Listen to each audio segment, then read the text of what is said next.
Hello, and we are live finally. Welcome, everyone. Episode number 4 of ChatGDG. Great guests. We have got Raphael here. Hello, Raphael. Thank you for taking the time to join in our show. He's the head of engineering of Tymeshift, which is a Zendesk company, right? That's true. So, pretty interesting. If you haven't visited his LinkedIn profile, it's pretty impressive.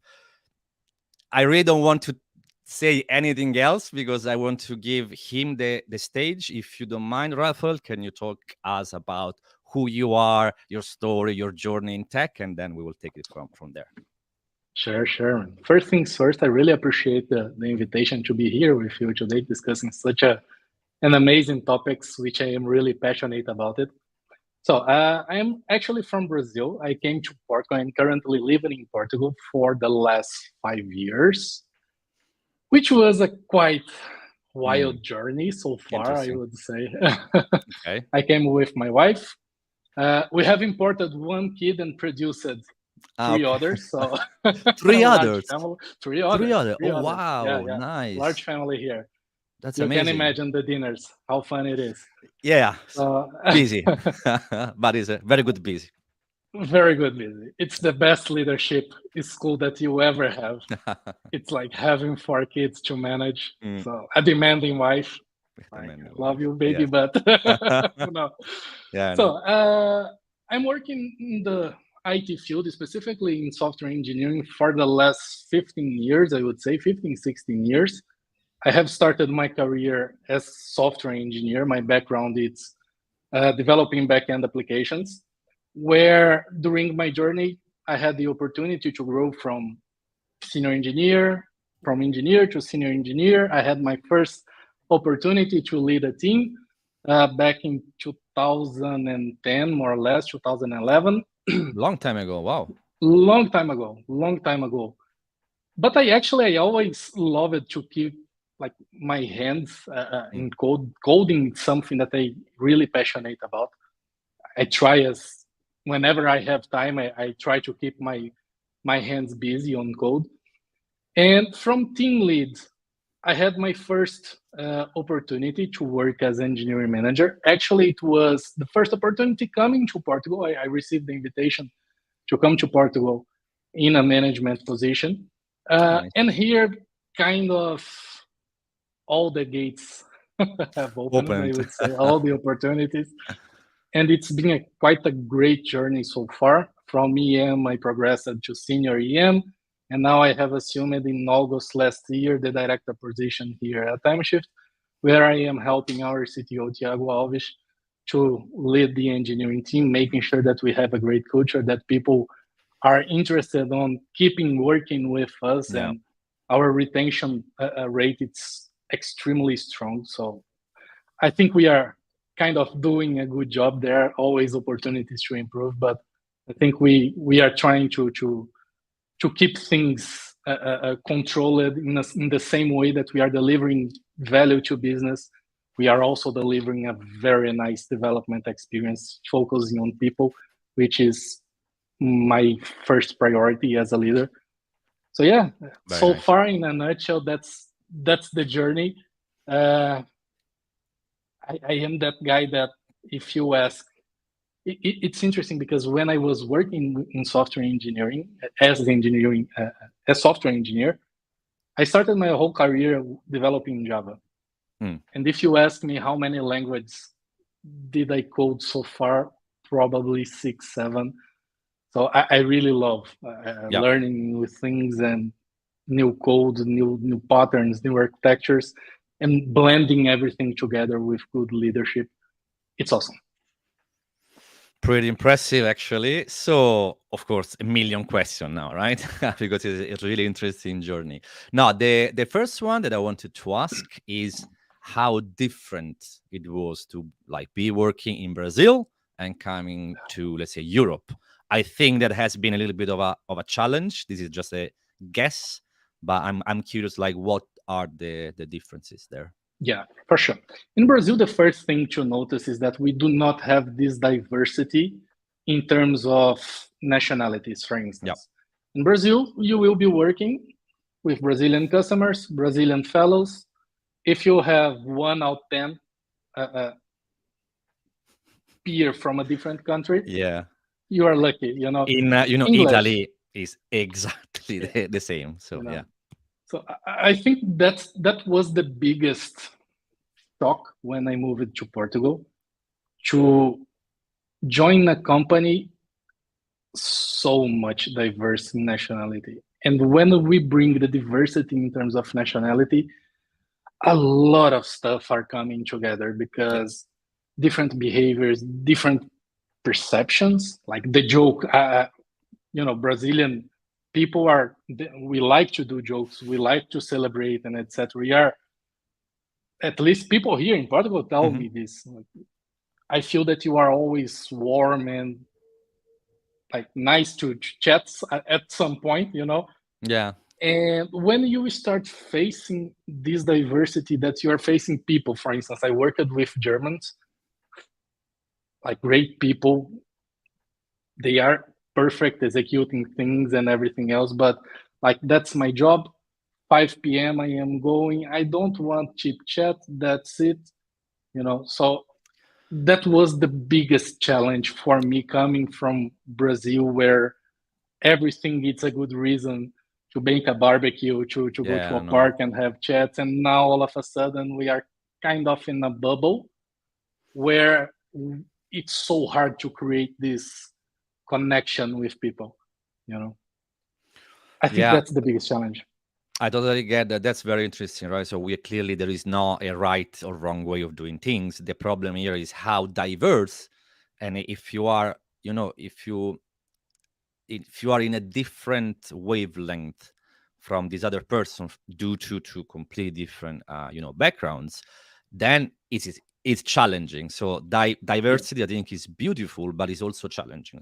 But if you are able to solve those challenges, I think that the value that you are getting is insane, it's right? tremendous. It's tremendous. Yeah, I think honestly, this is a personal belief. I think one of the biggest and the strongest drivers for innovation relies on diversity. Exactly Absolutely. because we think differently. I have a different perspective of this problem than you have, and we will have to be mature enough to sit together, discuss all these differences, and achieve a common sense to achieve the goal. Yeah. So I really think this is the biggest driver for everything engineering wise to achieve good things. Like, it's perfect. Yeah, absolutely. So that's, I mean, that was pretty interesting. So I also saw that you've been working for pretty, at least well-known company, BMW, Kazoo. That was pretty interesting. So I think I'm gonna ask about Kazoo, which is, it's pretty. It was a super hyper growth scale up, right? But then I Yeah, think that recently it's been affected by, I think, multiple rounds of layoffs. So yeah. I think that things there. So I'm curious about what's your take, especially from that company, and now a Zendesk company, pretty much Tymeshift. So what was the? I'm clearly about to ask you what was the progression from senior engineer to EM to SCM and now to a director. That's a super interesting. But before that, I'm also curious about jumping, in a few companies, like working for different companies, which is absolutely fine. But when you jump from BMW to Kazoo to Zendesk, like, what's it like? That's a fun question because I like to say here that I am a person that really like to take calculated risks. Fair sometimes enough. we need sometimes we need to give a step back Yeah, to give two forward. correct. So Yeah, I always look into my career from the opportunity perspective. I try to be as much self-aware as possible, and be, from this self-awareness, I try to identify what I can extract from a company, what I can deliver, and once in a while, we'll just reach a point that okay, it's time to close the circle, you know. Yeah. It's really nice. For instance, when I jumped from BMW to Kazoo, I mean, BMW is huge, but it's not an IT company. Yeah. No. So all the challenges has driven me to assume a completely different position in terms of I had to go to the factories to understand how people were using the machines, because we were creating applications to integrate with some sensors, Sure. like to automate the project in specific that I was working for. We were responsible, like imagine, for electric motors. And then this application would monitor the quality assurance to make sure that the batteries were being manufactured in perfect state. Yeah. So all the sensors were connected together to evaluate the final product, to allow people working on the first level of the manufacturing to identify proactively those pieces with defect or Nice. not. Sure. You know, so it's kind of different than when you work in a engineering IT product led company. Yeah. Something like that, you know, because the pace is different, the way that you are conducting your research is different. Like your assumptions, sometimes it's easier in an IT focused company to buy in your ideas, because like you're talking about creating batteries from motors, you know, there is not much to come from the product perspective, Yeah. I would Of say. course. Yeah. And when I came to Kazoo, mind blowing, because I think Kazoo's product bring a completely different perspective of the market. Like I never imagined to buy a car online. Yeah, If that's I am buying a car, crazy. I want to see the car. If you ask me, I want to go to the shop. I want to see that. I want to touch it, right? You know, you want to drive to see if that's the best one for you, you know. And then they came with this idea of selling cars online. But it was not just selling cars online. They had a huge logistic and the service, like to take pictures and connect everything together in Kafka, in Kafka brokers to spread information all over the places, and etc. So we had a great mix in terms of innovation, in terms of technology, especially the part that touches complexity. Yeah. But from the product perspective, it's completely insane. Like, who ever imagined to buy a car online? You know? And then the biggest difference was at Kazoo, they came to us and said, "Do your magic, bring us new ideas. You know, try different things. Let's try it. If we fail, we try it. Let's try a different strategy later on." Completely different from BMW. BMW is that something much more directive, like I have this problem and I want to solve this problem like that, period. Okay. So the approach was quite different. What quite about different. now in one of the Zendesk companies? What's the approach there? The approach here, it's even something that's scary me sometimes, because we have a huge space for making mistakes and trying something new. We have ChatGPT now that we are introducing. The spoiler alert. We are introducing new features now based on ChatGPT to summarize tickets, to Nice. improve agent experience, and etc. So they just came. Like we have an idea. It's a completely huge company. We are talking about a company with 6K employees. And at the same time that we have that much people working together, it's really nice to see that everyone is working in a common goal. We have 6,000 people with a shared vision working together to achieve this goal, to achieve this objective. You know, failing is part of the process. Yeah, fair. Let's Absolutely. fail, let's learn, let's adapt, let's bring with a new product. Let's understand if this product that we have envisioned 2 months ago it's the right fit. If it's not the right fit, ditch it. Let's start something new, or let's improve the user research. What can we do with all the work that we already did to improve it?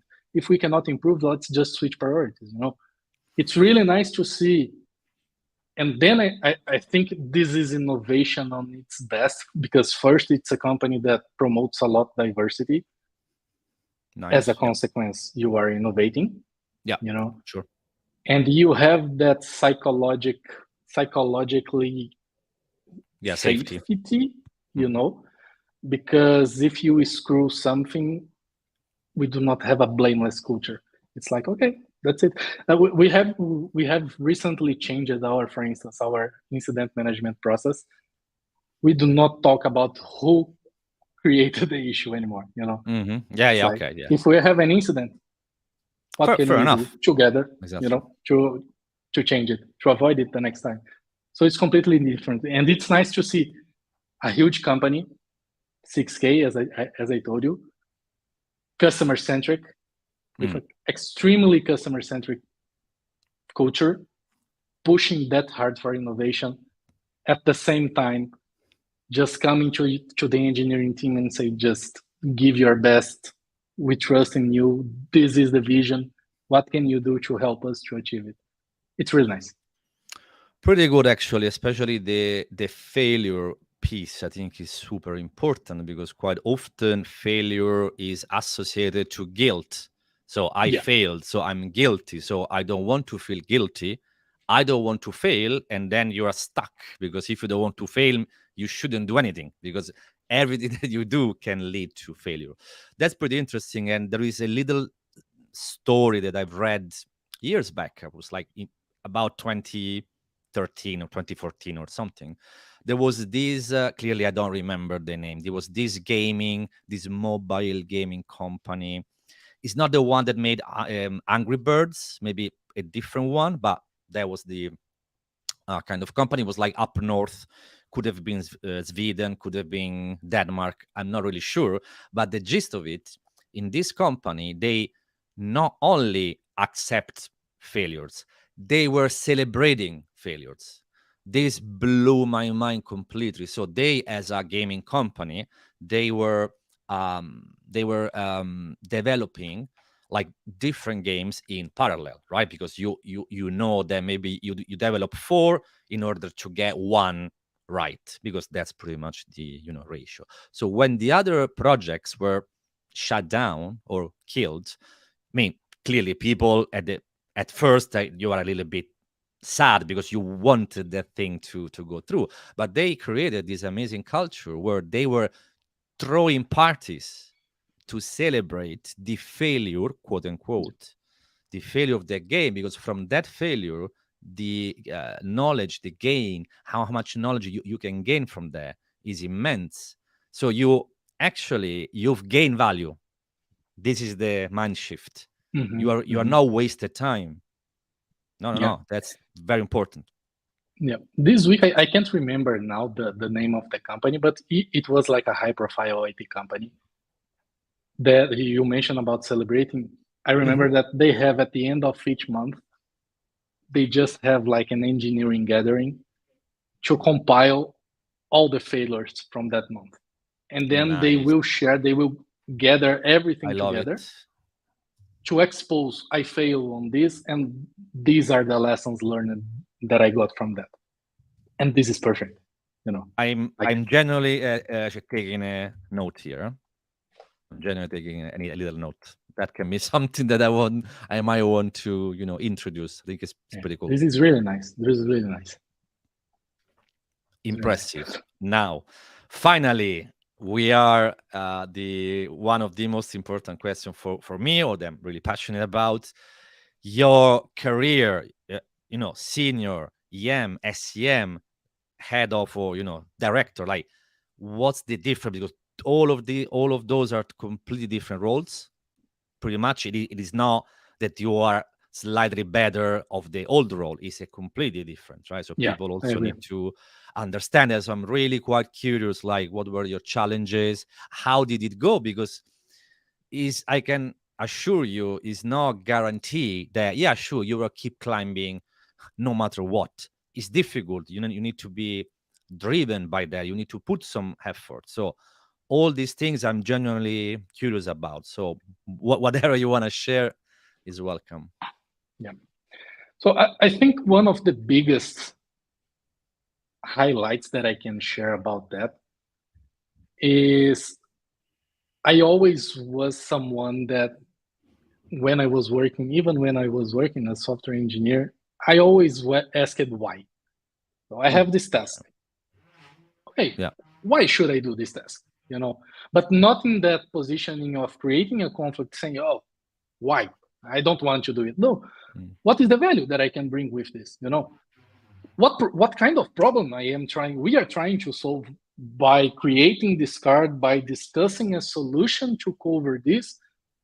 And when you start talking about that, if you think, you are going much, much, much further than just picking a card and delivering a sprint goal and Absolutely. having beautiful results and metrics, velocities, ups, and everything else. It's much more than that, you know. Yeah. I used to say that metrics are really good, but metrics as a number, it's the same as nothing, because the result you need to like, it's not because you have a low velocity that you have a low impact.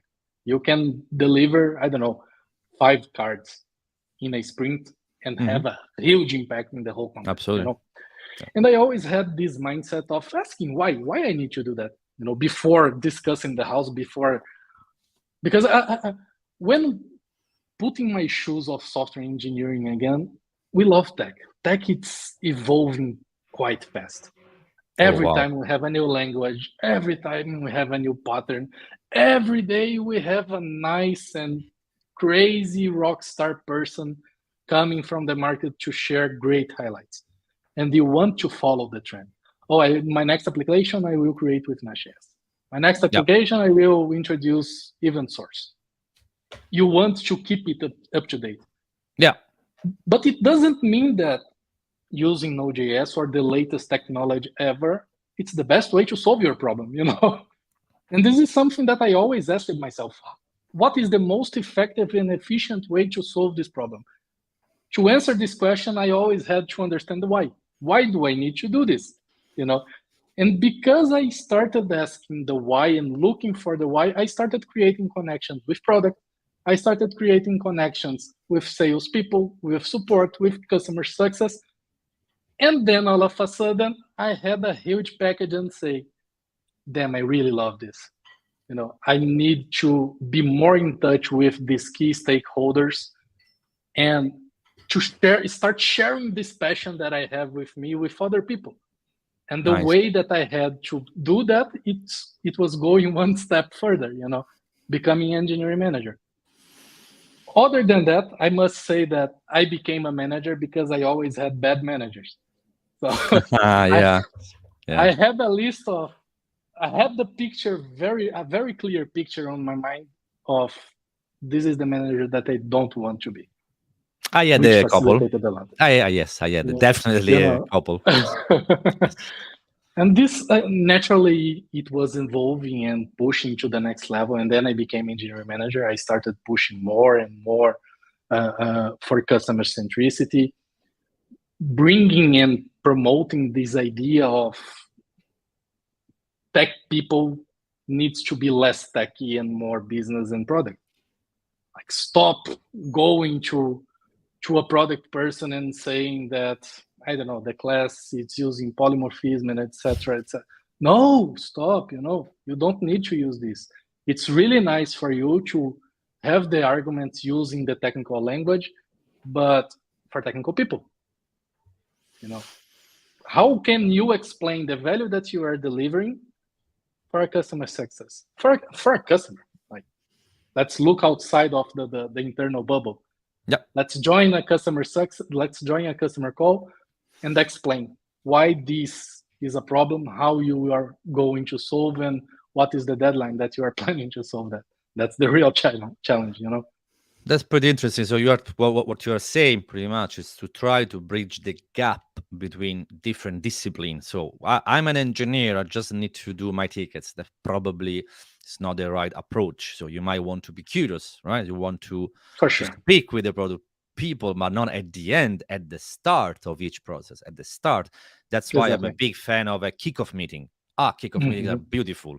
You need to have the right players, right? So the chances are someone from engineering, someone from product, someone from UI UX. So then you start having these three roles that should keep communicating day in day out, like on a daily basis. There has to be this loop, this feedback. Yeah. I think that's I very agree. important. That's extremely important. That's extremely important because otherwise you will, that's exactly the value, the definition of the value. What is valuable for me as software engineer that just focus on the tech? It's to deliver the best code, the best architecture. As a product, okay, I will deliver what I think it's important for my context. I am not looking to you on how I am solving your problem internally, how I am enabling you to close a deal. Have you Yeah. ever thought about that? Like I am shipping a code to production that will help you, salesperson, to close a new deal. I am directly impacting your Immediately. job, Immediately. You are and delivering value immediately. and that's the difference that I try to bring with all my leadership style and my philosophy. Think out of the box, understand the why, because understanding the why, you have a clear picture of the impact that you are bringing to business. And by the time that you know the impact that you are bringing to business, you can create your packet, promote yourself, create the right opportunities, and go up in the ladder. Yeah, I mean, that makes it for sure. Nothing happens for no reason. So you should be the one who wants that to happen. For sure. You should speak up. Because sometimes people get caught, I say, in their own loops, right? So when you are in your own loop, so and you should voice your emotions also is absolutely fine. Yeah, we are not machine, aren't we? So it's totally fine to express your emotion, how you feel about things, and then now I think with that we can go directly in another topic which is very important for me: how to foster the right culture. That's paramount. This makes or breaks teams, makes or breaks companies. Yeah, I completely agree. What's your take? My first take is, as I said, tech people needs to be less techy, more business, and more people. That's the number one for every culture that you want to build. If you want a good culture, you need to understand your people, because otherwise you are walking in circles. You are trying to do everything on top of your beliefs, but like Biased? not not helping other people, And that's the thing on creating culture. When I joined Tymeshift back in 2021, more or less, we had some sort of broken culture because people were not that much accountable. Like we didn't have any development processes in place, and etc. And then we started sitting with different stakeholders from different departments and sitting with the engineers. How do you envision the perfect culture here? In your opinion, what is the problem that we are facing at this company that we should address immediately? And then you start learning things, and because you are making yourself somehow vulnerable, which is great to Yeah. create a good culture, you Yeah, start trust. creating trust. Yeah. As a consequence, because you have trust, because you are putting yourself in the same shoes as the other, people will start bringing underlining issues that maybe it's a side talk or something like that, and they start coming to you.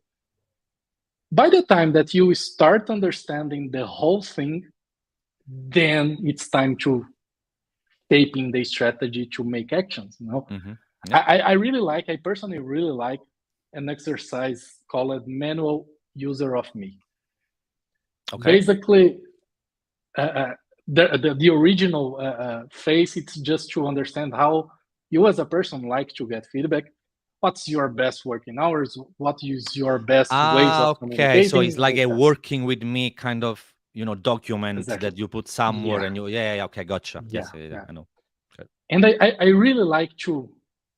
I created my personal framework based on this exercise, which basically I try to address 3 different sessions. Each session, I will get to know you as a person.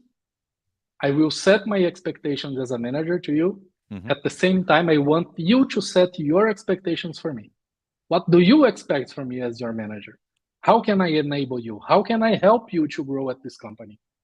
If I will not help you to grow at this company, what can I do for you so you can grow and maybe find a different job, a better job? Because it's not always I want to become a manager and I will become a manager. I think we need to have business needs. You need to have the right Yeah. set of skills and etc.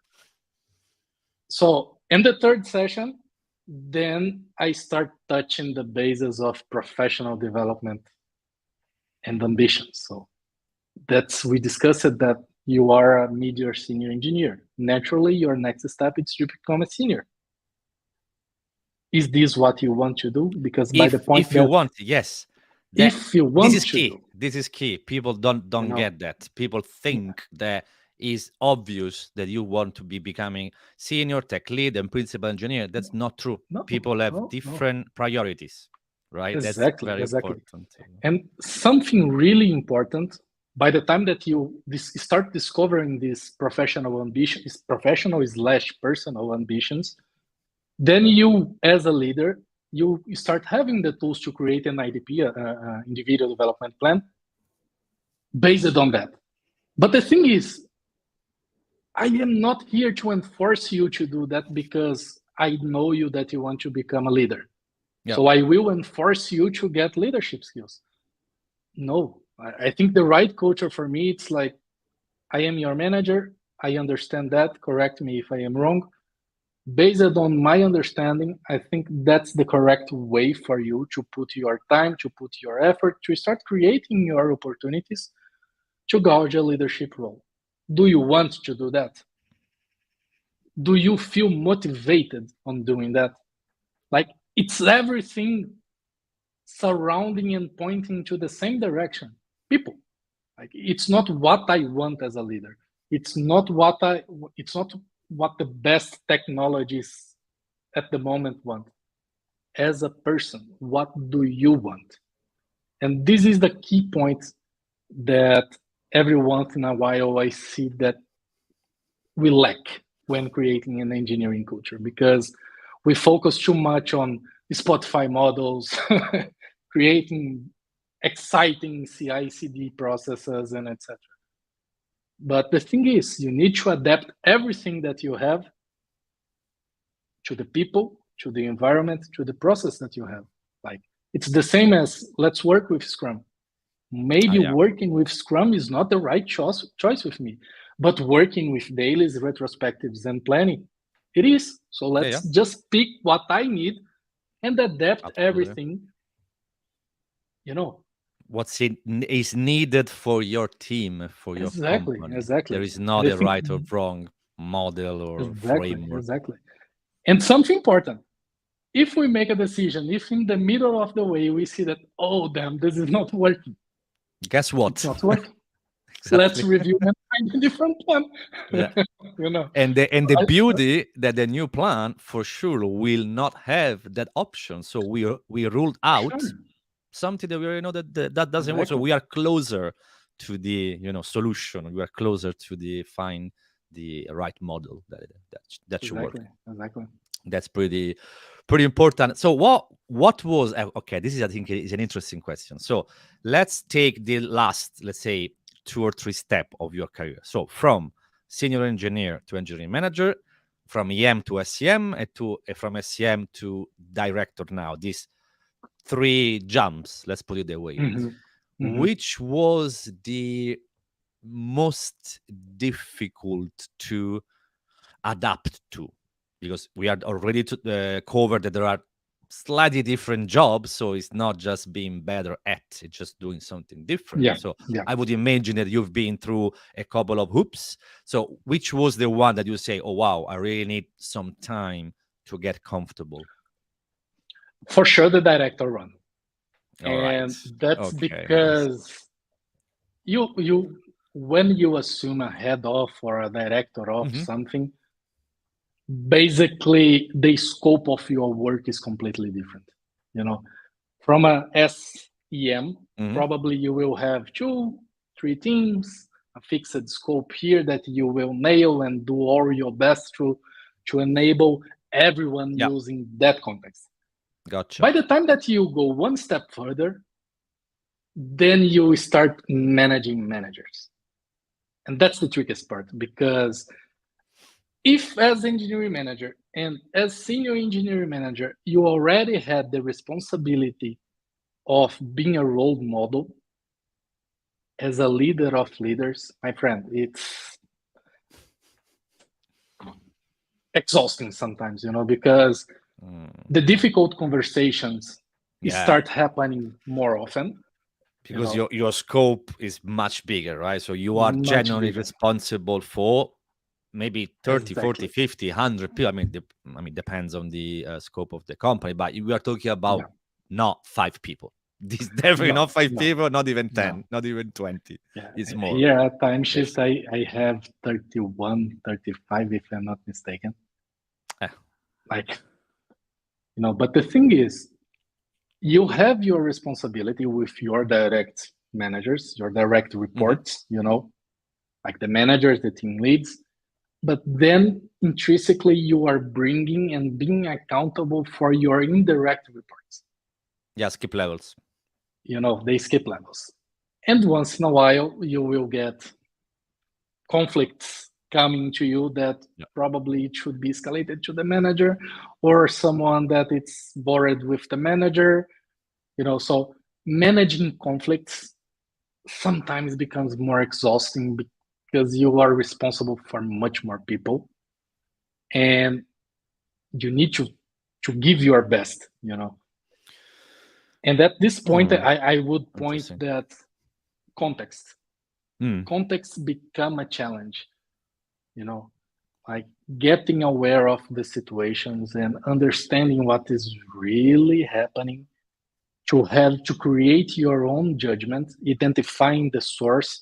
First of all, recognizing that something is happening, which is the step number 1, because if you not acknowledge, you will never fix anything. That's exactly pretty true. But managing this context, the context manipulation, I would say, a bit harsh, but it is as it is, to create your own judgment becomes tricky. And at the same time, touching the context part, you are now also the face of the department. So all the expectations from everyone else, it's coming to you. And because it's coming to you, you need to be very, very, very resilient in funneling what needs to be funneled, because we had a time that all the engineers were getting direct messages from support, from success, and etc. No, stop with that. You should go through. This is not a market. This is not a market. If you're telling me that a customer think a feature is important, give me a feedback from this, and we will work with the product team to filter, to understand if it is a priority, if it's not, and etc. So funneling, it's something that drains a lot your energy as well, because now you are getting information from all over the places, and at the same time you have your managers, the direct reports, pushing for, we need to address tech debit, and then all of a sudden you are in the middle of a confusion, planning the roadmap and trying to juggling tech debit and product innovation. And the worst thing, what I would say, sometimes it becomes a lonely job. Yes, of course. That's the worst part. Sometimes we just need someone to chat about. And Unload things too. and now as director, I need to be very, very conscious of what I am saying, for who I am saying, the way that I am saying, And once in a while, I catch myself like in that position. That shit. I need to talk to someone. So Yeah. I would say that's the trickiest part. And also something that I'm really conscious of, let's put it that way, is like that sometimes maybe someone makes some promises, you know what I mean? Yeah, in 6 months that is gonna happen, or not, that kind of stuff. That's a dangerous game in my It is. It is.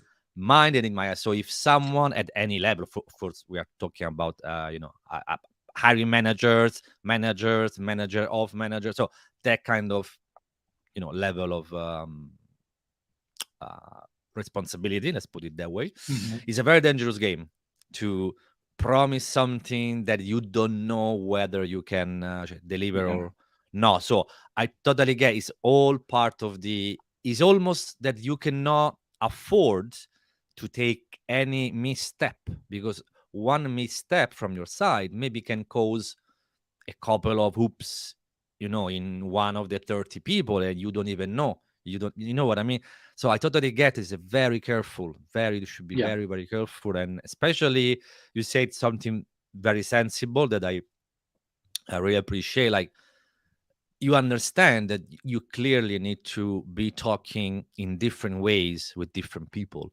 There are people that are one trick pony, so they are doing amazingly in that context, but when that context changes, they crumble because it's just really one way.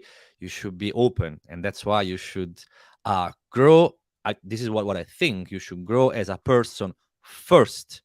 It is not Completely. what I need to do to get that job. That's the wrong question. The right question is what person I need to become to get that job. Is a very That's fine perfect. difference, but I think it's very important and spot That's on. perfect. That's perfect. That's a Yeah. perfect statement.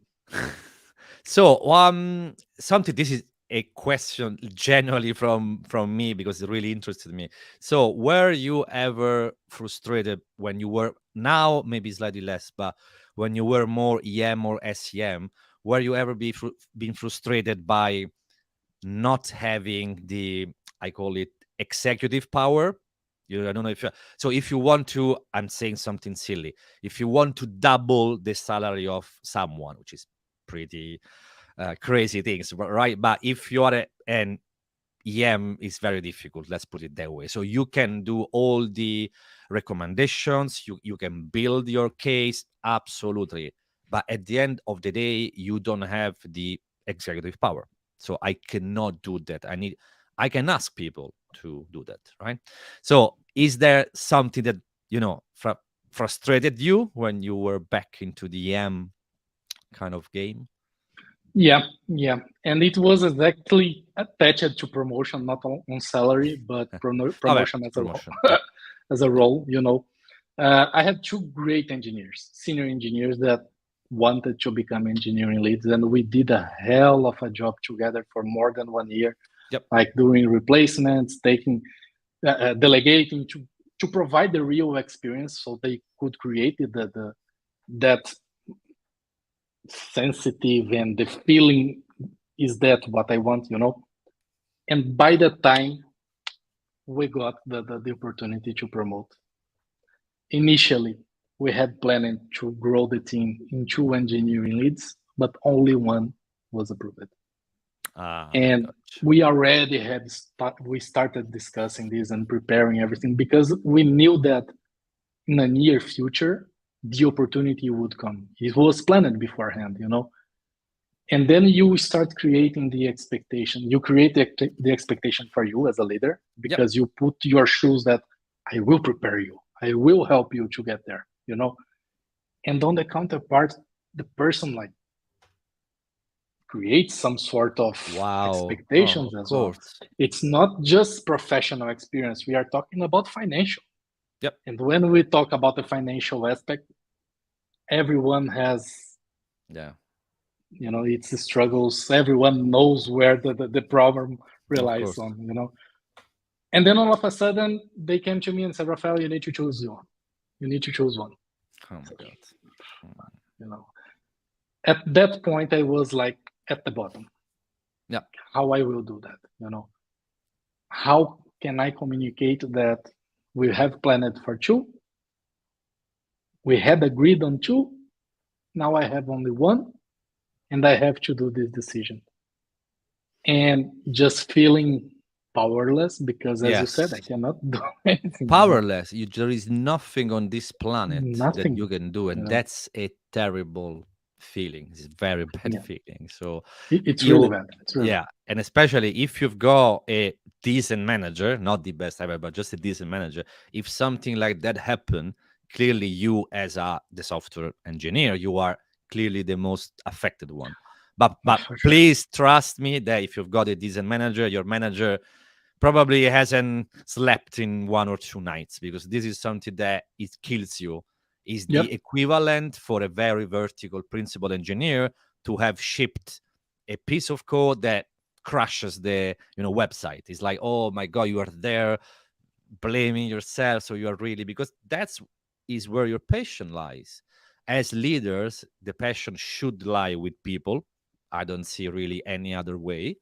And when something like that happen, even if you as a leader, you are not directly affected because your salary, stays there, let's put it that way, but you really feel bad because this is your job.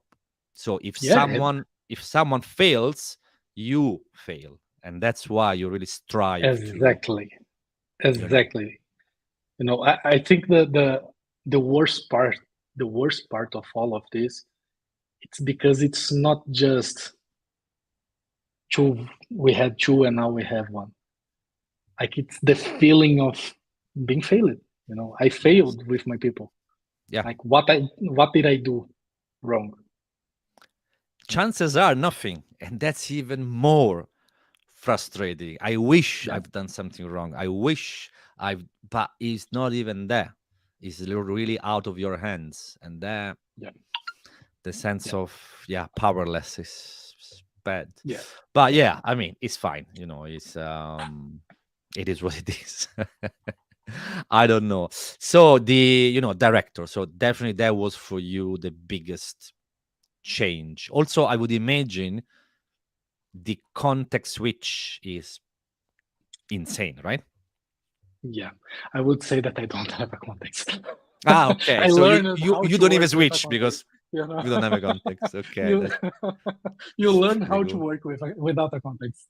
Wow. Okay. I'm not at that level yet. I'm very, very close, but probably not at that level yet. I just don't have a context whatsoever. It's interesting, but I think that is your strategy to survive almost, right? Yes, and imagine, like, you are dealing with different people with different requests on a daily basis. Yep. Some of them will make it needs to be done, others not really. Mm-hmm. And then you have a very few piece of information to make your decision. Should I put my energy on that? Shouldn't I put my energy on that? And then I think at this point we start having a very fundamental skill, I would say, which attaches to understanding your people, to understand how you can take the best from people. Because every day I get tasks, meeting invitations to join, and I don't have time. I don't have energy, But I know that I can rely on Stefan because you are really great on gathering information and connecting everyone and keeping everyone accountable. So I don't need to be there. Yes. I know that you will cover my back, So, and understanding your people allows you to delegate better, because something that I already was questioned about it was, now you are handling everyone, the department, you make the decisions. it's not like that. I need to make sure that we are making decisions aligned with our goals. I need to make sure that the projects that we are crafting are delivering the values that we have planned as a company goal or something like that. I have people much smarter than me working together, in my team. I don't need to be the most intelligent person in the team. Far from that. I don't need to be the one making all the decisions. I don't need to be the one centralizing all the meetings. No, because I know that you are really good on that, or even depending on the urgency and the importance of the subject, I don't know, maybe you have an opportunity to improve how you are planning projects. And I have the right meeting for you. It's not because you are the best one, but I am helping to advocate for the best opportunity for you. Because I know that if you are there and not be completely effective on your points, you are learning something, and maybe we can follow up next and just adjust the edges, So I think this is really important. You know your people to allow you to delegate, because otherwise, my friend, you will spend all the week in meetings. Everyone will ask you to make a decision about this, about that. And the thing is, you do not have the proper information to make some decisions. So you need to rely on people. You need to understand how to filter, how to gather the information, how to communicate what we want, so we can try to be as accurate as possible on our decision. That's the thing. Otherwise, you becoming a bottleneck. So you are doing the exact opposite of what you should be doing. You should empower people. You should, try to run things smoothly. But if you are the only one who should say yay or nay, that's complicated, because clearly you cannot, and not because you are bad, you cannot have all the context. It just is not happening. This does not happen, period. I don't care how good you are. Does not happen. So it's complicated, right? So to really empower and delegate the right people for the right job. And at the end of the day, the responsibility is still yours. That's the tricky bit, because if we want to go on legal, in theory, you are the solely, responsible for all the engineering related things. I think you run a department there, or I don't know how many. I don't know the structure there. But since you've got 6,000 people, I would imagine there are quite a few of these, units or business units, or I don't know, call it how you want. So this is important. It's still your responsibility, but you cannot be the sole and the only one taking decisions, because that doesn't work. Just not. I completely agree. Just doesn't. But it's tricky, right? Yeah. And I really think that, everyone has its own style, but I think this is a very, very good excuse to avoid sharing feedback, avoid saying that, maybe we could try something different. You didn't you shared an information that was not that accurate, and now I am the guilty, because you shared the information and people are coming to me. But we have so many leaders that avoid, I decide because I don't want to have this conversation with you. For me, it's quite embarrassing. It's quite uncomfortable coming to you and saying, "Oh man, you need to get better." I don't feel comfortable. So, I think one thing is connected to the other. Just share feedback. As you said, your goal as a leader is to empower people. If your people are succeeding, if your people are growing, naturally, you will grow together. Maybe your growth will come later, because I think the best portfolio for a manager, it's promoting their reports. How do you measure success? It's not in the number of initiatives that I deliver. It's not on the OKRs that I am closing in the quarter. It's not in how much percent I am increasing ARR. also relies on promoting and growing your people. If you are growing your people, you are doing your job as a leader. You are mentoring, you are taking care of their responsibilities, you are keeping everyone accountable, you are creating a great environment for empowerment. That's, in my opinion, how you measure success for a leader.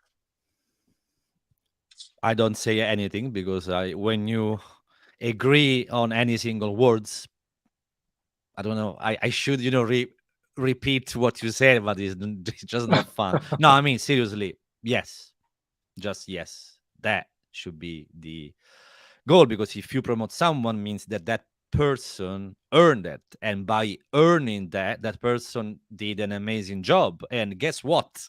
The business is the first one that's gonna benefit from good people doing pretty good job. Now, don't make the other success, like you said something really interesting now. If they have been promoted, they earn it. That's the outcome of their effort. You, as a leader, you have contributed. Hmm. Yeah, sure. You are part of the Yes, success. correct. Yeah, You are absolutely. not the success, and this is something that we need to keep clear, because we have egos. I promoted this guy. This guy was promoted because I prepared his development plan. You know, if you are growing people with this mindset, you are not succeeding. You're failing Yeah, because you are not big times. people centric. You are egocentric. You are Exactly. concerned on growing Yeah. people for your sake, to feel good, to feel empowered, not to empower, but to feel empowered. You know, then it's like the other flip of the coin, I would say. It's like chasing likes, no? So I Yeah, promoted this person, like to have another promotion under your belt, pretty much, yeah, which is the badges. maybe, yeah, maybe not the right reason, right, to promote someone. Maybe because you really believe that that person, is worth, growing and getting on to the next level. So yes, pretty interesting. So what's next? Is something next? Like I know that you are more active in your personal brand now. So Yeah, I've seen you posting quite often in LinkedIn and all of that. Is there you've got any plans under that point of view? yeah. I have a few projects to come till the end of the year. Right now, I Nice. am shaping my personal brand. As you said, I am Yep. trying to create a better platform. Very soon, I will release my new newsletter, Led with Dad, which I am trying to bring a Nice. fun perspective from parenthood, because as a parent of four, like that's a very good Wow, leadership that's school. busy. And trying to bring this parallel between parenthood and leadership. And I am also writing a book, which Oh, I want to position at some point as pretty good. authority in the matter as well. So yeah, I am doing this extra effort to create a stronger personal brand. And let's see. I'm really really excited for the next steps of this That's journey, to be pretty honest. cool. Also, because the personal brand, if goes well, and I'm sure that it will do, it's gonna give you freedom. It's gonna give you choice. It's gonna Yeah, open yeah, doors. It's gonna put you in a exactly, place where you are the one, maybe in control, and not the other way around. I think it's exactly. pretty important and pretty valuable. I feel like that we can keep talk for another hour easily, but I know that you've got 4 kids, so that you should be super busy. I really, really thank you so very much for taking this hour off. That was great. That was a really good content, generally, and hopefully we could help a few people, right? So maybe that For what sure. we said resonate with a few people. That would be great. For sure, I will invite you over maybe when your book is out. How about that? Awesome. Yeah, Awesome. I am up for it. nice. I'm genuinely curious about to what I want to read it, even if you haven't finished it Awesome. yet. Awesome. I already want to read that, which is just great. So, Raphael, thank you so very much. Best of luck for your role, for your personal brand, and for your book, and for your kids, which is quite Thank important. you. Thank you And for the opportunity, man. no problem. And I'll see you soon. Okay, we finish here. Thanks everyone, and I'll see you soon with ChatGDG. Bye everyone. Cheers. Cheers.